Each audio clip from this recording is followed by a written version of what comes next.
Greetings, upstanders. Dr. O here, and as we expected, Kilmar Abrego Garcia was taken away right here in Maryland once again by ICE and DHS, and this was expected. And the fact of the matter is, when people talked about Kilmar Abrego Garcia being mistakenly uh, deported to the Seacot concentration camp, you can check my timeline. I was one of the first people to say this is no accident. It was never an accident. You rectify an accident, and when you make a mistake, you do the effort to make it better.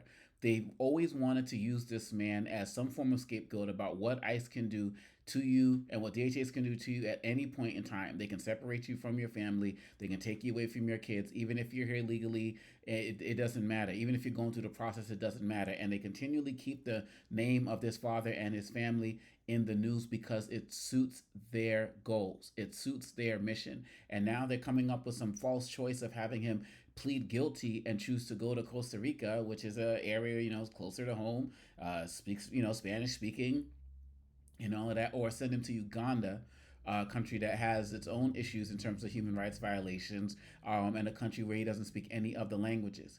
And note that as the Trump administration, with the help of the Supreme Court, is saying that they can send people to war-torn countries, this is what it's looked like, what it's looking like. And so this was no accident. Donald Trump is somebody who always needs to have an avatar, someone who's always going to be a representative of what he says he is going to do, just like we're doing with John Bolton right now. He is the target, he's the avatar for that retribution. Kilmar Abrego Garcia is the avatar for his crackdown on brown and black communities.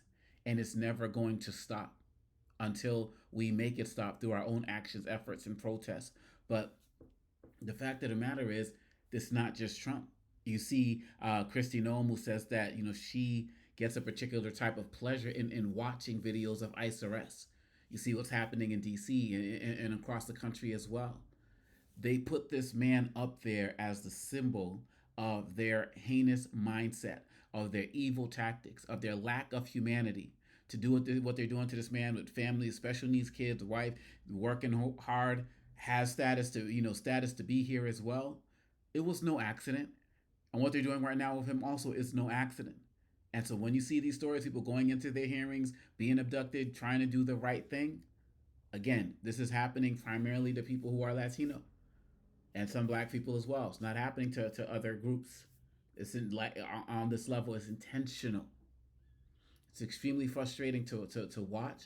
But I know that if the people take their power back through continuing to speak up, through the voting, through the challenging, through the petitions in courts and the like, and also holding people who hire day laborers accountable, which also you see never happens as well, then maybe some change can be made here. But let's change the narrative in these media spaces. Stop saying the man who was mistakenly deported. It was no mistake. This man is going to be tormented, and his family is going to be tormented until he's no longer here, one way or the other. And as soon as we can become honest with that, the sooner we can have a more realistic view of what's actually happening with him, Homeland Security, and this man's family, and this Trump administration. What is happening right now to this man and so many others, it is evil. It is heinous. And it's also illegal. But they don't care. And we need to speak louder and demonstrate louder and voting louder and letting people know that we do care. Let me know what you think. Peace.